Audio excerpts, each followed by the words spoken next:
Welcome to the Chevrons podcast, a podcast for the enlisted force. I'm Senior Airman Julia Ahasey, and I'm a public affairs specialist in the Massachusetts National Guard. This podcast offers advice and guidance for personal and professional development for all military members from all branches who are looking to become the best version of themselves. In this episode, we will be talking to U.S. Air Force Master Sgt. Dominic Collis. He has a unique career working with the Army, the Air Force, Navy, Space Force, and even has experience working with NATO during his assignment in Madrid, Spain. We learn from his experience and hear his advice about taking every opportunity, maintaining discipline, and networking. Without further ado, let's get into the episode. Welcome, Master Sergeant Collis. I'm so glad that you joined us today. Thank you for inviting me. I'm glad to be here. Yeah. So to get started, can you tell us just a little bit about your military story, kind of when you started, why you joined, and then what got you to where you are today? All right, yeah. So I joined on the delayed entry program in December of 2000, and then I committed in June of 2001, 12 days after high school. My initial career path into the military started with the United States Army. I did that for about 4 years, and then had a break in service. Tried to win civilian world, nothing could really work out. So I came back, tried to go active duty Air Force. At the time, they weren't taking prior service, so I enlisted in the Air Force Reserves. Did that for about 2 years out of Beale, California, at which time in March of 2008, I became full-time active again. My first assignment in the active duty was right at Ohio for about 6 years, 6 years. After that, I went to Colorado Springs, Peterson Air Force Base. Did that for about 5 years. From there, I went over got a NATO assignment in Madrid, Spain.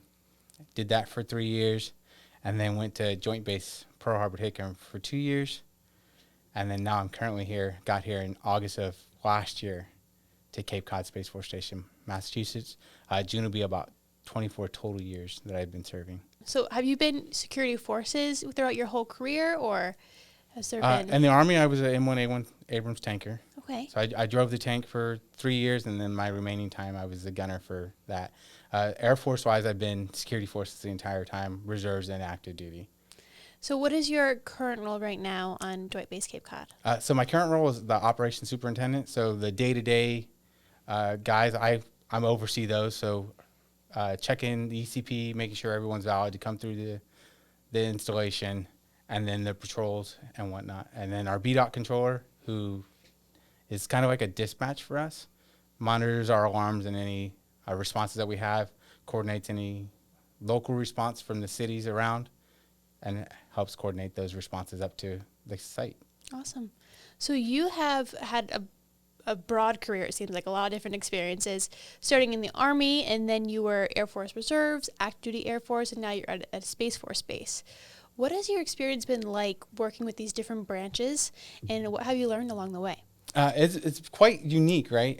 Being Army, I know that just my family. I had 8 other uncles on my dad's side, 5 of those which served. So that's kind of my driving point to joining the Army initially, right out of high school. And then, Joint Base Pearl Harbor, I worked with the Navy, right? We were on patrols together. Everything was joint based on that. So it was good getting to see different sides of other services that you may not see just being at a normal Air Force base. Right. And the same thing here, right? We're integrated day to day. Everything we do is with the Space Force.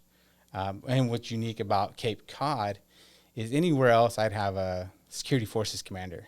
Here I have a Space Force commander, a Space Force senior enlisted. So it's a little different than anywhere else I'd be, but it's nice because I can pick their brains. I can pick the Guardians, and we can learn from each other about their mission set to what our mission set is on protecting their assets and whatnot. Do you find there to be any benefit in working jointly with those different branches? And if so, what benefits are there to learning from the different experiences and their different mission sets? Biggest benefit is, right, you get outside of what you know, right? A typical security force, you're going to know the security, how to guard planes. Law enforcement is something we learn. But being able to integrate with different services, you get to understand their mission and what they bring to the fight and the defense of the United States as a whole, not just Air Force specific. So, and in my career, being Army, I know that mission set, working with the Navy, got to learn a little about how they do things, Right. and now being with the Space Force. So outside Coast Guard and Marines, I got a wide experience of how each service brings something to the fight.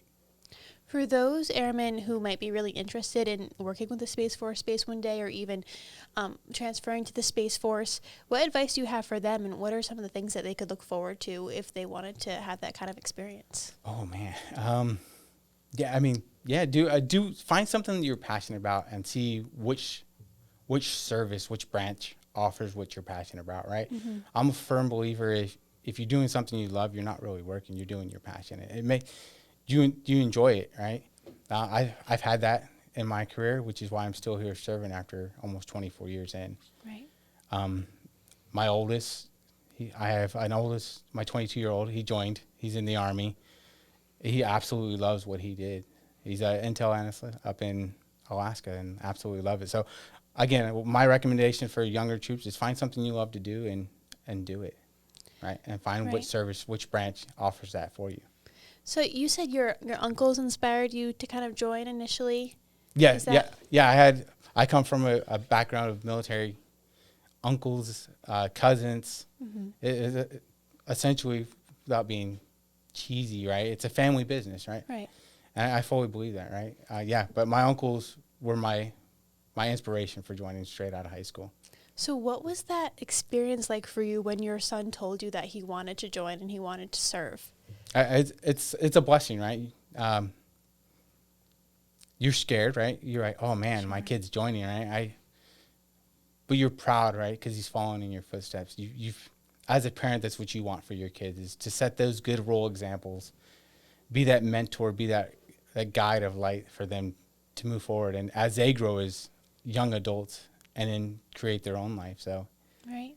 Yeah, it's absolutely a blessing for him. So you said before he's been in for about 2 years. You said he's the beginning of his enlistment. Yeah. January was 2 years for him. Awesome. And, I mean, we talk to him almost every day. Right. Alaska's pretty far from Cape Cod. Yeah, it's really far. We're a little closer when we're in Hawaii, Mm-hmm. but we managed to make it work. Again, we talk to him every day. So Right. Just advice, whether it's just how to be an adult or things that he's dealing with in the military that maybe I can give him advice on how to walk through those challenges or help him through those challenges. And that was my next question is, what has been the biggest advice that you've given to him since he joined as a junior enlisted member? Oh. I think the biggest, and it's just not just for my son, but I think just for anyone, is ask the questions, right? Ask the questions, find the reason why, right? I know some of us older heads, right, when we came in, it was just do what I said, right? Mm-hmm. But I'm a firm believer, right? And I had to get over those obstacles on airmen asking why. But if you give them the reason why, they're more likely to do it because they understand why they need to do it. Right? So just continue to ask, educate yourself, be smart on the mission sets and why you're doing it. Right. It's important to understand your purpose. It is. It absolutely is. And again, if they know the reason why, they're going to do it. Right. The next time you ask, yep, I know the reason why. We have to do it for this. Right. And as a junior enlisted member myself, it can be intimidating to ask those questions or to ask questions in general. I mean, you don't know what you don't know. So I happen to ask a lot of questions, but it is very intimidating when you have to. What's your advice for navigating that, kind of keeping that communication with your supervisors and higher enlisted individuals to get the answers that you need? I think it's twofold, right? As a junior enlisted, you got to be kind of uncomfortable. Be comfortable being uncomfortable, right? Ask the question. Mm-hmm. But as us as supervisors, if we don't make ourselves approachable, right, and get from outside of our desk and actually go see, right, go spend the day with your airmen, right? See what they're doing. See what a day in their shoes is like. And vice versa, they should see you, right? And if you build that relationship with your younger enlisted troops, you create that more approachable means, and then they're not going to be scared to come and ask you the why. Right. And that's the biggest thing for me that I've had the greatest success with, or I've really appreciated, is when high enlisted individuals, senior NCOs such as yourself, make the effort to get to know me and get to know why I'm here and what my goals are. And that is makes it much easier to ask them those questions. I think some people maybe look at us like, hey, he's a master sergeant, right? But at one time I was a brand new airman, junior enlisted coming in. I've sat in your shoes, right? So if we remember what it was like when we were at that stage in our life, Right. then it'll help build that confidence for those junior enlisted to come and ask those tough questions or advice they may be wanting to seek and just don't know how to ask it. And that leads into my next question of how can enlisted personnel find a good mentor or someone that they can look up to, ask those questions, and what's the importance of finding that mentor? So there is on my vector, I believe you can go and actually seek mentorships, but outside of that, just be involved in your community where you're at. Mm-hmm. If there's a wing event, go to it. Network. Again, be comfortable being uncomfortable. I think the first network we have is like when brand new airmen get to their first duty assignment, we have FTAC, first term airmen, right? Network out there. Find somebody outside of your career field and just get to know them, right? Because you never know when you may need that person. And then as it goes, we have AOS, NCO Academy, and just build those networks. But again, don't be shy. Don't just sit in your room, go to work, do your job, right? Go and be active in the community. And then, again, use your supervisors to maybe, hey, I want to pick the command chief brain about maybe how he experienced. If you're with your supervisor knows your goals, knows your aspirations on where you want to go. They can help you navigate those maybe hard to reach people that you may want to pick their brain. Mm-hmm. Have you had a great mentor in your career, and who is that person, and how do they help you along the way? I've actually had several. So one night is my first duty station when I was in the Army. I had Sergeant First Class. He's my platoon leader. I still talk. I mean, I don't talk to him as much now, but he set the standard for me. This is what the standard was, and we were going to do it. And if I had questions or needed that advice, I had that support role that I could, and I had the comfort to know that he had my best interest at heart. Mm-hmm. And then again, throughout my career, I still find anywhere I go, I find a mentor. I recommend try to maybe get it out of your career field so that way you have someone that doesn't do the same thing as you did. It's just a different perspective that they may see outside of your career field. Right. And speaking of standards, why is it important to uphold those high standards that the military instills in us? I think without standards, we're just kind of lost, right? If everyone's doing their own thing and there's no set standard to how we do things, right? Then we lose that discipline. We lose that. Discipline's probably the biggest one, right? Without discipline, you just kind of like everything's lost. There's no how do I have? Hey, we need to patrol the base. We need to secure the base. We'll use security forces, right? Mm-hmm. But I have one person that does it this way, one does it this way, and there's no standard. There's no discipline. Everyone's doing their own thing. So I think with the standard, having a set standard, then everybody knows what everyone else is supposed to do. So if something happens, anyone else can pick up because there's a standard. Right. When it comes to, let's say, dress and appearance standards and hosting open rank inspections and all of those sort of rules and ways of doing things, how does that benefit the bigger mission and the discipline of each individual airman? I think open ranks, one, you make sure people are prepared for what lies ahead for that day. Mm-hmm. Again, open ranks, you're making sure hairs are in standard, your uniform's in standard, you have the required gear that you may need for the task at hand for that day, right, month, year, whatever may come along. I think without a standardization, there's no discipline. Without discipline, we lose the fight. Right. How has your ability to keep up with the standards and enforce the standards and military discipline in general helped you in your professional or personal life even? It keeps me accountable, right? And I being a father of 3 boys, it helps. I have standards within the house. Me and my wife have standards, right? Right. These are the chores that you need to get done, right? Standard, you come home, have your relaxed time, but then homework, schoolwork, and chores need to get done, right? And it just keeps, it flows easier when there's a standard to be able to do. Right, and that structure as well, and just setting expectations. Absolutely. I think without it, you're lost, right? We can't function as a unit, as a squadron, a wing, as a command, if everyone's doing their own thing. I think that's the importance of why we have standards and why we should uphold those standards. Right. So you said you started your career in the Army. You took a short break, and then you joined the Air Force Reserves, was it? Yes. And then since then, you've had a long career. What motivated you to join the Air Force Reserves after that short break and then continue re-enlisting throughout the years? I think it's the people. You find people. For me, it's finding those people that motivate you each day to come into work, whether it be your spouse, your kids, coworkers. The patriotism of why you want to serve, right? What was your reason? Find that reason why you want to continue, and it just helps. For me, it's people, right? Watching. I've had an airman that I've known since he was an A1C.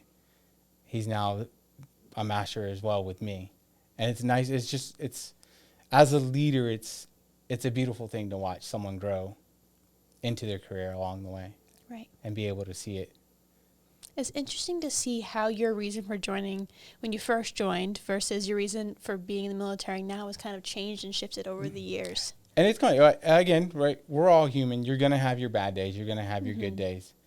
But if you can find that reason why to wake up, continue to serve, I'll still be here until the military says, hey, you got to go. Time to go. Yeah. But I love it. I love every single day I come to work. Right. I have young airmen that keep me motivated. So now I want to talk a bit about education. I know this is something that you're a bit passionate about. What is the importance of education, professional military education, and outside education, to just your professional and personal development? And then how does the military help you get there? So for me, when I first came in, education was definitely not on my radar to do. I had no interest doing it. But I think over time, as I matured as an adult and as a leader, learning something every day helps, right? The military offers, I think all branches offer some type of TA at no cost. So why not? It's going to better you as a person. It's going to help you when that time comes that you either want to separate or retire, to have something to fall back on. Again, my time in the Army, I didn't have an education coming out, and it was hard coming out because I didn't have a solid plan in place. I had no experience outside of what I gained from the Army. And now, coming in the Air Force, I've used the TA. I've got my bachelor's and my master's. And I think when it's time for me to separate or retire, I'll be fully set. So take advantage of everything they're going to give you. They're called benefits for a reason, so use them. How has your experience been like with PME, professional military education? You've been to NCOA, ALS. Have you been to senior NCOA? I have been to senior NCOA as well, yeah. What were those academies like, and what was your experience like? What did you take away? I think the biggest thing for anyone that goes to those, again, is I mentioned it at the beginning, is just network, right? Take the information you're trying to, that the schools that you're in are teaching you, right? ALS is going to teach you how to be that first line supervisor, right? But network. Again, networking I think is key in any branch. Because you never know. You may have a troop that has financial issues, and you're like, I remember so-and-so from NCOA, they were a finance. Maybe I can reach out and at least pick their brains and see, hey, why is this happening? Or, hey, maybe they may be able to help you navigate that for your troop. And then, yeah, I think networking is probably the biggest thing I got out of it, outside of what learning I got from the academies themselves. Throughout your career, have you ever faced a setback or a challenge? And how did you navigate that and grow from it? Oh, a setback. I mean, I think we all face setbacks at some point, right? Right. Whether it's, hey, I didn't get promoted this year, or I didn't get the desired assignment I want, right? Take it for what it's worth. Seek that mentorship from mentors that you may have. Find out where you maybe can be better, and then move forward, right? Take your day to, hey, I didn't get that assignment, but you know what? I'm going to this assignment. I'm gonna make the best of what I have, what the Air Force is gonna give me, right? 'Cause if you're just a negative Nancy, you're just not gonna have a good time. So just make the best of what you got. How do you stay motivated in those times when you just feel like either things aren't going your way, or you aren't reaching your goals, or you're just not motivated to come to work anymore? How do you maintain that motivation? I think it goes back to our previous, is find that why, right? Why are you doing what you're doing each and every day? Yeah, I think just finding that why keeps you motivated. Again, we're all going to have our good days. We're all going to have our bad days. But if you can reach back to why we're doing it, right? For me, it's the people getting to come to work every day and motivate somebody, right? You never know who's having a bad day, and just that simple the simple outreaching to them may be what changes their day from a bad day to a good day. Right, and I've heard this piece of advice. The best way to motivate your people is to get to know what motivates them. What is your biggest advice for learning how to motivate your airmen properly and find what motivates them and get to know them? Again, getting out from behind your desk, right? You don't get to know your people if you just sit behind your desk and send emails all day. So take the time, right? Get out, get to know them. Get to know them as individuals, not just airmen so-and-so. Get to know them. What are their goals? What are they trying to achieve? Mm-hmm. What are their passions? I think if leaders, if we get to know our people, it just helps them as a person, the squadron as a whole. So I would love to hear more about your experience in Madrid, Spain, working with our NATO allies. What was that experience like? That was getting chosen to work in a NATO was unique, right? It was unique. Where I was at, we had 17 different countries all in one location. We did the southern part of Europe, airspace, right? Making sure people that were allowed to be there were there. And then just monitoring all the different activities that went on along there. For me, I was the only Air Force Security Forces member there. And then the rest of the team I worked with was the host nation, the Spanish Air Force, which it had its challenges. Having that language, a little bit of language barriers, but they were required to, everyone there had a requirement to have like a level 2 English. Mm-hmm. But just being there, being able to work with so many different countries and learn how they do things, and then what they bring to that NATO mission, right, was eye-opening. What was your biggest challenge working with the Spanish Air Force in such a close capacity? I think the biggest challenge was just the language barriers, right? Mm-hmm.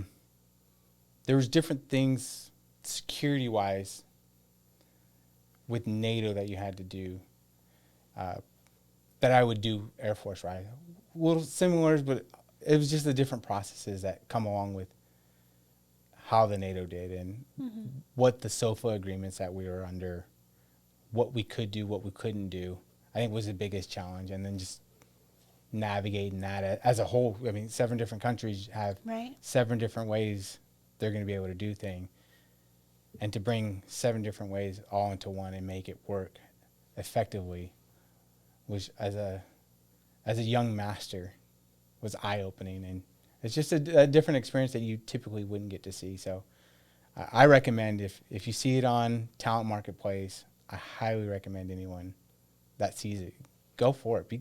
Take that chance and go see what it's about. Right. And that was my next question, which you kind of touched on, is learning from the different countries and what they do. What was your biggest takeaway? What did you learn from working with the Spanish Air Force while you're in Madrid? Just the way they do things, how they handle things as a different country's Air Force. Again, there's similarities. How they in-process people into the base, right? Everyone's vetted, everyone's checked, whether it's passport, their ID cards that they have there. I think just as a whole, not just from the Spanish Air Force, just again, the 17 countries that I had that opportunity to work with, and just taking little things that they may do, right? Some things they may do might like, oh, why are we not doing that? I can't, no specific examples that I can give off the top of my head, but it was just that unique opportunity that I got to be able to see the bigger picture outside of just U.S. and Department of Defense, how NATO is something, that experience that I got to add to my plate. Now can you talk a bit about your next experience that you had working with the Navy? What was your biggest takeaway from working with hand in hand with your Navy counterparts? So after Spain, went to Joint Base Pearl Harbor Hickam, joint base with the U.S. Navy, where they had the hierarchy leadership over there of the base. So everything kind of filtered through the base.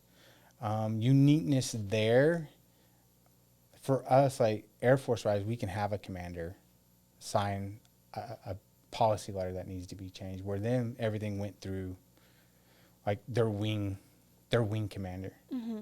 So it was just different to see how things worked, how them as a force worked compared to us. Again, differences, but similarities, right? Being able to see how their security forces did like boat security compared to how we do things for flight line security. It was just that those different experiences that were nice to be able to experience, and again, put those tools into my toolbox. Right. So your experience working with the Navy, the Army, our different counterparts in different NATO countries, and just internally in your own security forces units and in the Space Force as well. What is your best advice for teamwork and team building and working together? Best advice? No one can do anything by themselves. So if you have that strong team, right? Obviously, we're going to go through the different building, forming, storming, norming, right? It comes with any team building, but having that strong team to accomplish the mission just makes us a stronger force at the end of the day. How do you build your team up and work together, even when you don't see eye to eye with those that you're working with? Find those common goals, right?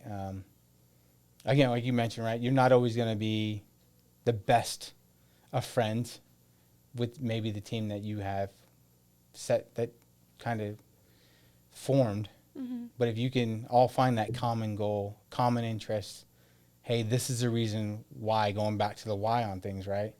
We need to complete this mission because of this.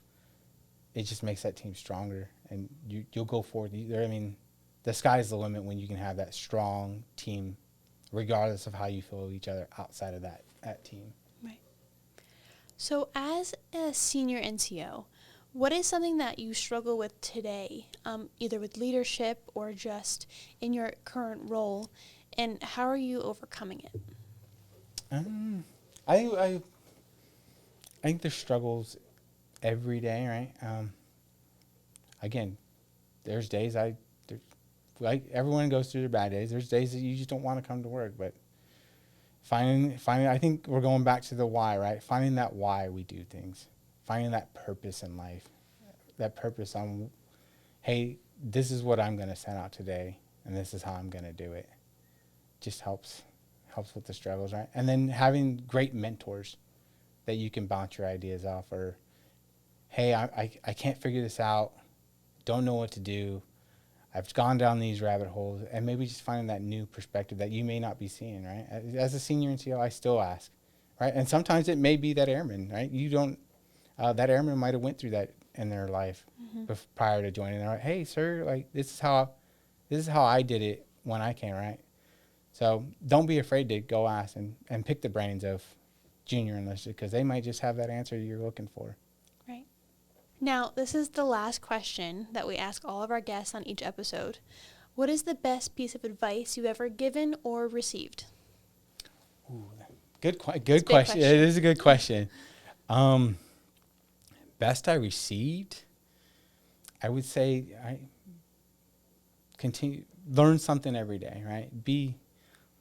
Right? If you stop learning, you stop growing, right? So learn something every day. Find different people to learn from. Again, whether it's people your same rank, people higher up, and again, even junior enlisted have something to bring to the table that you just may not know. Advice best I've given is probably be comfortable being uncomfortable. Because if you're not going to be uncomfortable, you'll never grow, because you're just going to stay in that bubble. So yeah, be uncomfortable being out and going and expanding your knowledges, and gaining those experiences that you may not have learned if you just stayed in your comfort zone. Right. So do you have any last final thoughts of wisdom or advice that you want to share before we end the episode? Advice, I'd say, again, take advantage of the things that are offered to you. Take advantage of the benefits that the military has to offer. And don't be afraid to just go out and do something that you typically wouldn't do. Take that assignment that you'd be like, I don't really feel like going there, because you never know, that assignment might be your best assignment that you've had. Right. Well, thank you, Master Sergeant Collis, for joining us today. Thank you for having me. It was a pleasure.